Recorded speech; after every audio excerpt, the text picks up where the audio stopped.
Mitos atau fakta? Mitos atau fakta? Selamat datang di Mitos atau Fakta. Silakan komen. Komen, komen, komen. Komen, komen, komen. Mitos atau fakta? Kali ini kita akan membawakan sebuah cerita, yang mana silahkan Anda semua tebak apakah itu hanya mitos atau fakta yang pernah terjadi.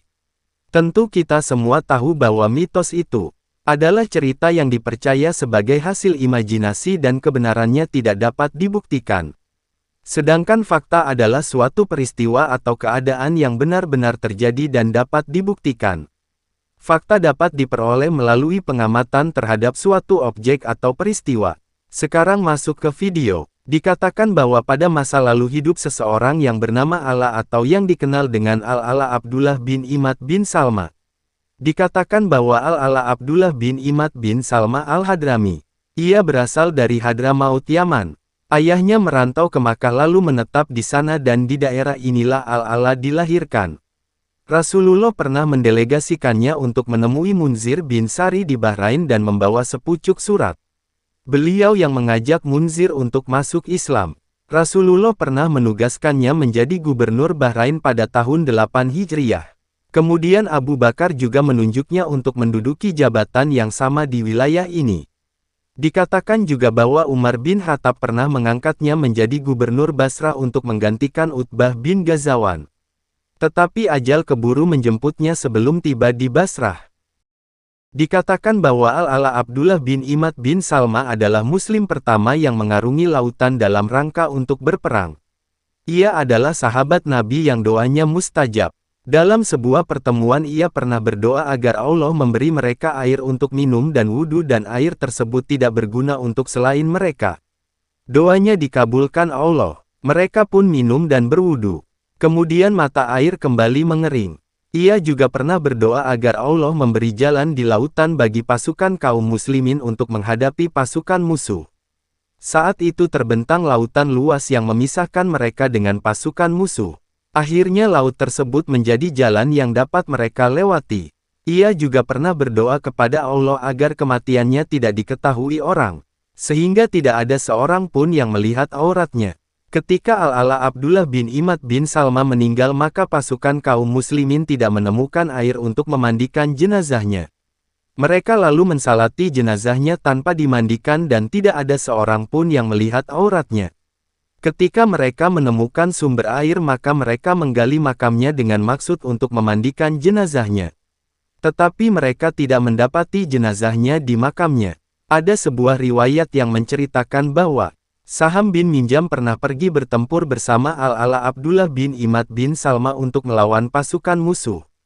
Rombongan Saham dan Al-Ala pun melakukan perjalanan hingga tiba di Darin.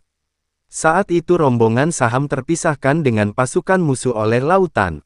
Lalu dikatakan bahwa seketika itu Al-Ala Abdullah bin Imad bin Salma memanjatkan doa. Wahai Tuhan yang Maha Mengetahui, wahai Tuhan yang Maha Penyantun, wahai Tuhan yang Maha Tinggi, wahai Tuhan yang Maha Besar, sesungguhnya kami ini adalah hamba-hamba-Mu, berada di jalan-Mu, sedang memerangi musuh-Mu. Ya Allah berilah kami jalan menuju mereka. Setelah berdoa maka Al-Ala mengajak Saham dan rombongannya masuk ke laut.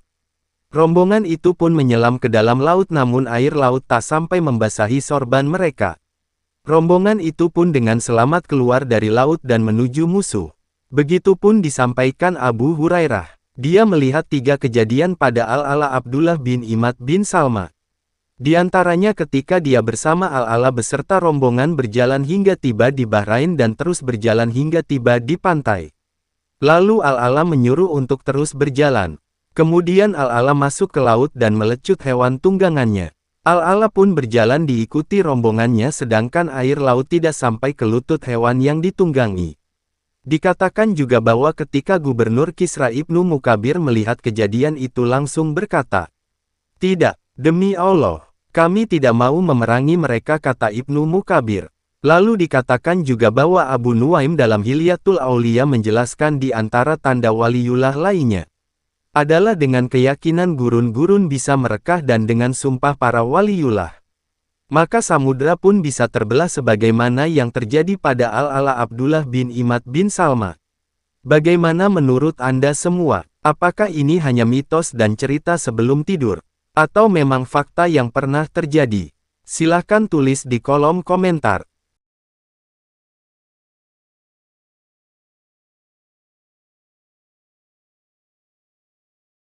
Tidur, tidur, tidur, tidur. Ayo kita tidur. Mitos atau fakta? Mitos atau fakta? Selamat datang di mitos atau fakta. Silakan komen. Komen, komen, komen. Komen, komen, komen.